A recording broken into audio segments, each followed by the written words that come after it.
So we encourage our volunteers to be yourself, because the international students who are coming here want to meet real Americans. If you pray before dinner when they come over, so that they understand what's valuable to you. But be interested in what's valuable to them. Yes, you shouldn't just talk about what you believe, but you shouldn't not talk about what you believe. The Mission Matters podcast is a partnership between 1615 and Missio Nexus, who have a shared passion to mobilize the people of God to be a part of His mission. Well, greetings and welcome once again to the Mission Matters podcast. I am Matthew Ellison, and you all know what I'm going to say. I'm joined by my good friend and co-host, Ted Esler. Ted, how's it going? It's going well. You got to say the swinging swords thing, man. We were in Phoenix last week. Everybody knew you by the swinging swords statement, Matthew. That's right. I love that picture, swinging swords with brothers in Christ. It's great. So we've been connecting quite a bit lately. Orlando, Phoenix. We got some other stuff ahead of us as well. Yeah, it's been great. Well, listen, one of the taglines at Missio is meet people you otherwise won't meet. And I know one of the highest values that I receive out of a Missio membership is networking with the Great Commission community, brothers and sisters in Christ, all a part of this same mission, swinging swords together, Ted. And I met a new friend in Orlando at the Missio conference, Ryan. He's our guest today. And so I guess the statement's true. You meet people you otherwise wouldn't meet. Well, I love it. We love to hear those stories, and I wish we had a way to collect all those stories. But Ryan, I think it's going to be fun hearing about this segment of ministry, something we haven't covered actually a ton in the past. Could you tell us a little bit about who you are and what your ministry does? Give us the full name of the ministry and all the good stuff. Sure. Well, thanks, Ted. Thanks, Matthew. So honored to be here. And first, just wanted to say that Missio Nexus has been a huge help to me as a young leader, being able to be both part of the emerging leaders and the CEO onboard program. So thank you guys. But yeah, my name is Ryan Finke. I am the CEO of International Friendships, Inc. And we have been around since 1979, starting in Columbus, Ohio. And we're all about making the world feel at home. I personally got involved as a volunteer when I was a student in college, and got to meet students from all over the world that were coming to the U.S. for higher education. Mostly people from China I was meeting, and was just totally floored that the international student ministry opportunity was just so open for honest dialogue about who Jesus was, honest openness for friendship that was genuine. And those things just really laid the groundwork for just spiritual renewal in me, in my church, and an excitement to see what God could do through these variety of countries that He was bringing to the U.S. So I've been honored to serve as a CEO for almost 2 years now, but I've been in full-time ministry for 10. And just a little bit personally, I live in Columbus, Ohio, which is where we're headquartered. Been married to my lovely wife, Liz, for 12 years. We have 4 young kids, 8, 6, 4, and 4. So it's a fun life. And a little bit more flavor, I love to smoke meat. It's a hobby. And I recently joined an ultimate Frisbee league. So I'm trying to get injured and have fun. That is a high injury sport. I know that's true. He's a meat smoker, Ted. We have that. All three of us have that in common. Yes, we do. The most frequently cited statistic is that 70 to 80% of international students never enter an American home during their studies. I'd be curious, is that still true? Do you think it's that high? I'm guessing a significant, majority don't, even if that statistic's not correct. Is this true? And what's going on here? Would this be the case? Yeah, I mean, that is like a staggering statistic, and we do still anecdotally observe that this is true. And I think it's because things haven't really changed in the driving factors. And one is just that it's not a lack of interest from especially Americans, it's just a lack of connection. And that's one of the reasons that our ministry exists, is to bridge that connection so that local Americans who do care about the stranger understand who some of the strangers are around them and have an opportunity to meet them. But I also think it's just natural inclinations playing out. So I got to firsthand experience culture shock. It was over 10 years ago. I was an international student during college to Beijing, China. And the experience of just wanting to have people who are like you and people that understand you, speak your language, know your body language, all that is really, really strong. And so you've got international students coming from their home country, and yes, they do have an interest to learn something new about our culture and to interact with us. In fact, I think we've heard that over 80% of them want to have an American friend, but they also just hit the wall of language barrier, of culture shock. And those things drive any person, whether it's an American or an international, to seek people of their own culture. And so you've got that going on, and you've got just the lack of connection from Americans that don't realize somebody from from a international student background would probably say yes to a friendship with them, which is one of the things I think is actually pretty unusual about cross cultural ministry. International students are coming with an interest to learn the culture of the country that they are going to. And in our case, it's mainly the U.S. That's often different than just immigration, where sometimes they are interested, other times they just are coming for a variety of reasons like business or family, and they're not really looking to change all their values in their life. Whereas an international student or most college students are at that place where they're looking for a new future. They're willing to consider new ideas, and that just creates a great realm for genuine friendship. So, Ryan, I love that friendship is in the name of your organization. So I'd be curious to know how you use friendships one-on-one to address the loneliness, some of the culture shock that these international students experience, that you experienced yourself when you were in China. Yeah, I mean, to be honest, friendship is really where it all starts. And I think for us, it really redefines global missions, not as a place that you go, but someone that you welcome. Um, we find that if we can just start with one person, and connect that volunteer from a local church to an international student from China, from India, from Bangladesh, so many things can be helped just through that one relationship, whether it's just the beginning of hospitality and showing a warm welcome to more practical things like helping them learn how to buy and drive a car, the initial help of getting from the airport to their dorm, um, going to the grocery store, especially if they don't have transportation, or the more complex things of I'd like to take the next step to get a job. I'd like to see if I could stay in the US longer, and trying to navigate what are my options as a foreigner here. And then we also see through those relationships, these, Christian volunteers from local churches are the person that the student wants to hear from the most of who is God? What is this life about? Am I just here to be the best student that I can be, to make the most money I can, to return home as a success? I don't want to return home as a failure. We find that those friendships, even just one friendship, really provides an avenue for all those variety of things to be answered. And just a small story, I definitely felt that when I was an international student to China. I was so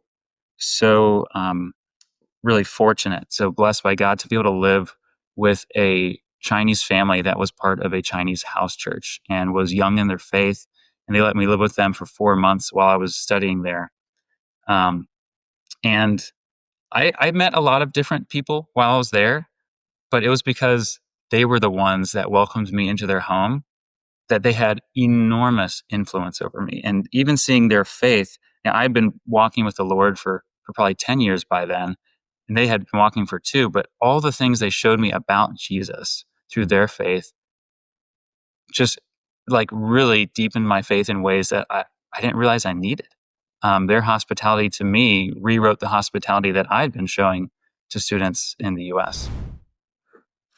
I'd be curious, Ryan. The current administration has had quite a tussle back and forth with the visa situation with foreigners coming in. Has your ministry shrunk because of fewer international students? Has that had an impact on what you're doing? So overall, I would say no, but it is certainly affecting specific universities that we serve at. So we serve at 56 different universities, largely in the Midwest, but around the U.S. and a couple international locations. Some of those universities have had drastic drops in international students. Some have had very small drops. Um, the larger universities, we're not seeing a difference at all. But you have to understand some of these universities are 10,000 international students plus. And so our footprint to reach the students at these universities is never maxed out. But when it goes from 400 to 75, then it's noticeable in those areas. Um, we're still kind of observing how that is affecting our locations. In a lot of ways, it's not as drastic as COVID, which gave a lot of students kind of a wet blanket of wanting to get involved once they even were here. Just the fear of engaging with someone that you're going to get sick, that you were going to cause somebody else to get sick, and the social pressure, especially from other cultures. So we've seen the ups and downs, and that's kind of the part of this ministry. In 1979, we got to serve mainly Iranian students at that point. Then, pretty quickly with the Iranian Revolution, we weren't. Um, for the past several years, probably past decade, we've been serving mostly Chinese students. And then, because of some time in COVID, and I think because of just cultural changes, now they've dropped, and Indian students are the number one that are coming to the U.S. So, um, we're grateful to serve whoever comes, and there are certainly ups and downs that change who those people are going to be. How about shifting attitudes among Americans in terms of how willing they are to do outreach in these communities?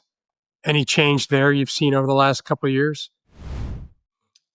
I wouldn't say that we've seen much of a change because, like I said, it's not typically the lack of interest; it's just a lack of connection, and we find that our the American volunteers that serve these international students, they just get lit up by the interactions.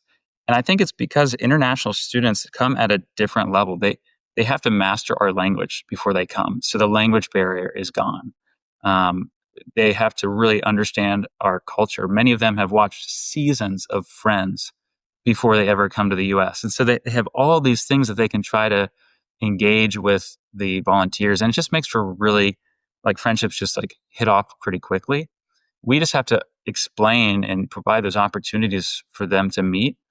And we find that that they go pretty well. Well, if they think that Friends is the typical American situation, then I think all the more reason why we got to get people engaged with your ministry. So, Ryan, I think having the word friendship in your name of your organization demystifies what it looks like a little bit to build these relationships. But I know that when I'm working with churches and they start to open their eyes to the internationals around them, there's often some fear about building those cross-cultural relationships, religious barriers, cultural barriers. I wonder what does IFI do to equip and help their volunteers really bridge that gap? Sure. Um, Certainly, I think a lot of people do come with those uncertainties of will I offend somebody? Will be able to communicate well? Like most people in churches don't consider themselves a missionary. Maybe a few feel like, oh, I've wanted to do that since I was a kid. But international information typically is kind of foreign to most people. So we certainly come alongside both churches and volunteers in upfront and in ongoing ways, provide cross cultural training. Um, but the situation of the ministry itself just provides, I think, that open space for these like honest conversations. So we encourage our volunteers to be yourself because the international students who are coming here want to meet real Americans. If you pray before dinner when they come over so that they understand what's valuable to you, but be interested in what's valuable to them. And so I find that that's what's so refreshing. And the more we can convince volunteers that, look, like, yeah, yes, you shouldn't just talk about what you believe, but you shouldn't not talk about what you believe. And you should learn a little bit about, your friend's religion and the culture they come from before you meet them. But you can learn a lot about it just by asking them. Um, and so it's so refreshing, I think, when a volunteer from a local church realizes they can ask a Muslim, "So you're a Muslim, right? Tell me what that means to you and to your family."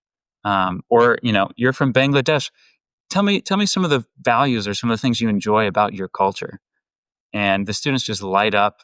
I mean, we love when our volunteers connect with the student and their family. Say, "Hey, introduce me to your family sometime. I'd love to meet your mom and dad who are back home." And then get to ask them questions, sometimes through the son or daughter interpreting.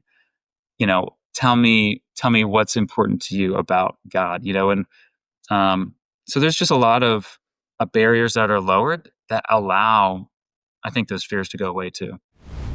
Yeah, I find that curiosity is probably the most important ingredient of building these cross-cultural relationships. You said, tell me more, or tell me about this. Just those words, tell me, you can open up so many doors of opportunity. Yeah. What does fruitfulness look like for your ministry? Maybe give us a story or tell us what you're doing to measure impact. Sure. So fruitfulness really is just seeing that fruit of the spirit in an international student or in a volunteer. And for some, it's disciples making disciples, and for others, it's going to be more influence through the marketplace. And we really look for how can the Spirit of God transform and influence this person, especially back to communities across the world that we may never visit. I love the story that I heard early on when I first joined the ministry of a Chinese student who came over to the U.S. for social work graduate studies, and she was welcomed by an American family that was older, that just was picking her up at the airport for the first time, and offered to also help her move into her dorm. And during that time, they actually provided her some free secondhand furniture. And she realized none of my other international friends are getting helped this way. And she tells the story. She's like, "I told my host, wow, I think I'm the luckiest person in the world." And they gave her a really simple response. They're like, "No, Lily, we think that there is a God who loves you very much." And as part of her story, she was like, "I just didn't know what to say to that. I had never heard somebody say like something like that before, but it planted a seed in my heart. And that seed grew to the point where, she started following the Lord. She was totally transformed. She realized that the skills of social work God had given her were meant to be used for her people back in China. And so she went back to serve drug addicts and people struggling with mental health, and started sharing about Jesus to those people, starting house churches among those people. And um, I got to speak with her one time, and just seeing the true joy of Jesus through her and through the way that God had gifted her was just a real pleasure. And some students will have that type of effect. Others really will just share it with their parents, their extended family about what God's done in their life. Some will get to do it through the business in the marketplace. Actually, one of our students is involved in the pre-mom ministry that we've heard about through the Missio Nexus conference as well. And just getting to see the variety of these really talented students that have a whole range of industries that they're coming to learn about, to be able to influence industries as well as their families and larger communities.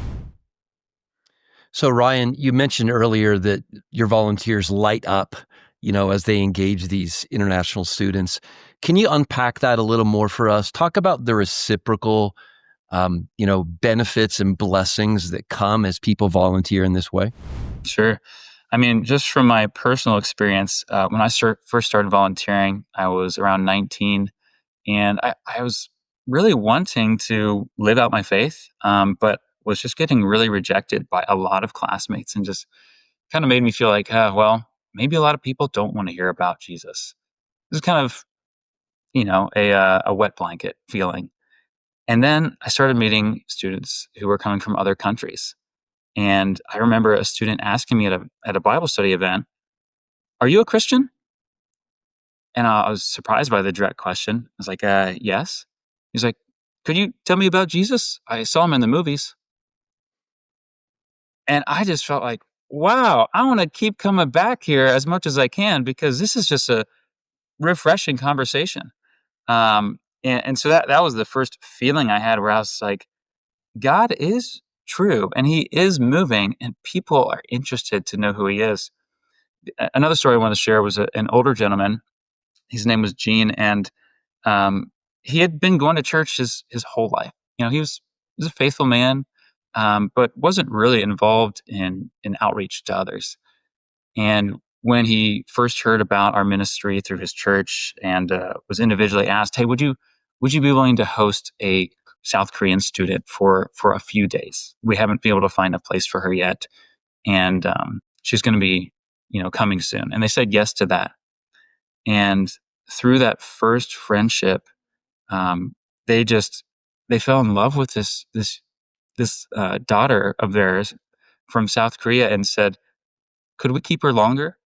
Um, and that girl's faith just grew and grew through the love that they poured into her, and they just kept doing that over and over, and ended up having this guest book in their house with over 1,000 guests of international students of their friends. They became people of hospitality, and not every person will serve that many students, but it's because they just loved it. And they went from somebody who was mainly just sitting in church, listening to teachings, to was just opening their life to the visitors that were coming to our local universities. And they impacted certainly many more students than just that one South Korean daughter. I'd be curious, Ryan, if you could put on your CEO hat for a moment here. Um, what are the challenges you face in leading this organization?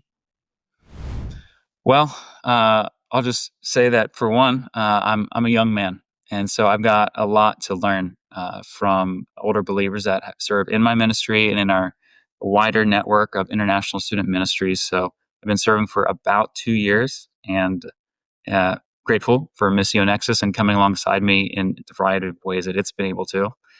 Um, I think that international student ministry hasn't changed a lot since we've started, in the 70s, where we focus a lot on welcome, help, grow in the sense of biblical hospitality, meeting met needs, spiritual and personal growth, and that is our bedrock.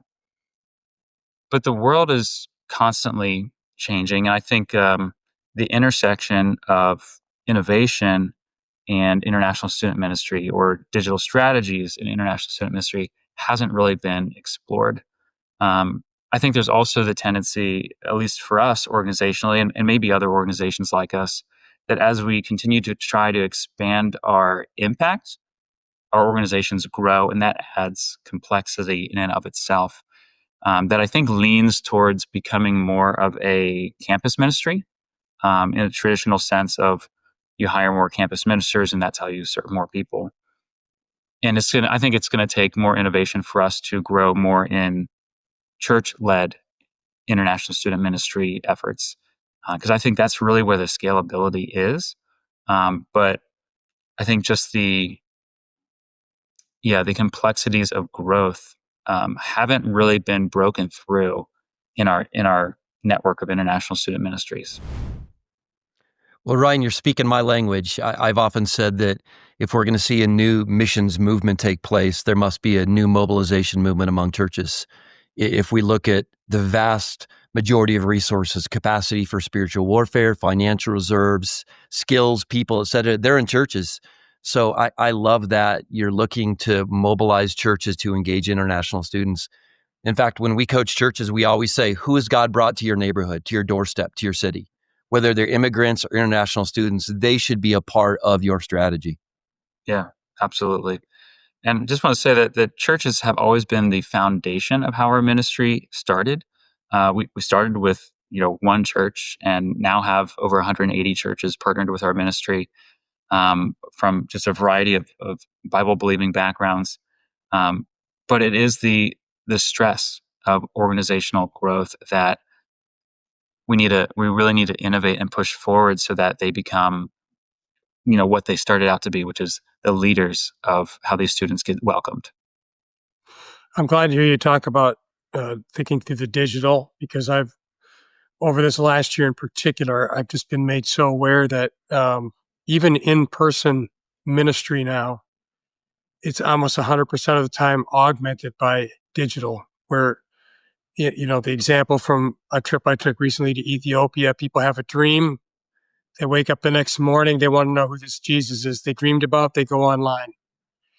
And it's just heightened the need for all of us to be thinking about how we are going to be using these guys in doing better, more thorough, and comprehensive outreach. So that's good stuff. Yeah, something I learned in that realm too is that um, while we have over 1 million international college students from a variety of countries coming, there's actually now over 18,000 that sign up with U.S. universities but attend remotely back home. So that is a kind of a growing population of our own international students that we may never actually have the opportunity to give face-to-face hospitality. So what is that? That's just its own small but growing area, realizing they share some of the values of a traditional international student, but are just never going to get the face-to-face warm hospitality. It's great. Well, I have to believe that Jesus smiles when we welcome the foreigner, the sojourner, the visitor, as you say, with hospitality, warmth, curiosity. So how can people learn more about IFI, Ryan? Sure. So I would just say that our website is probably the best place to go. ifipartners.org is a great place to learn more. We're always looking to partner with people in university campuses where we are not, whether it's a local church or just a single champion that says, I love this. We often find that missionaries who have returned home from overseas service really love the opportunity to connect with university students. And they're often wondering, what plan does God have for me when I come back to, hey, the Midwest or, just some smaller town. And we found that is really great fits. But whether somebody's a missionary or just somebody who's just realized, hey, my gift is hospitality, but I've never thought it could be used for missions. We'd love to hear from you. So check us out on our website. We're on social media as well if you want to connect with us and follow us there. But always looking to partner with churches and university areas. Thanks a lot, Ryan. It's great having you on the call today. Yeah, thanks so much to you guys and for what you do to support all these churches and missions agencies. We're just glad to be part of the network. Before you go, be sure to like, share, and subscribe so you don't miss the next episode. The Mission Matters podcast is a partnership of 1615 and Missio Nexus. Check out 1615.org and missionexus.org for more resources on the mission of God and the matters of the mission. The Mission Matters podcast is hosted by Matthew Ellison, president of 1615, and Ted Esler, president of Missio Nexus.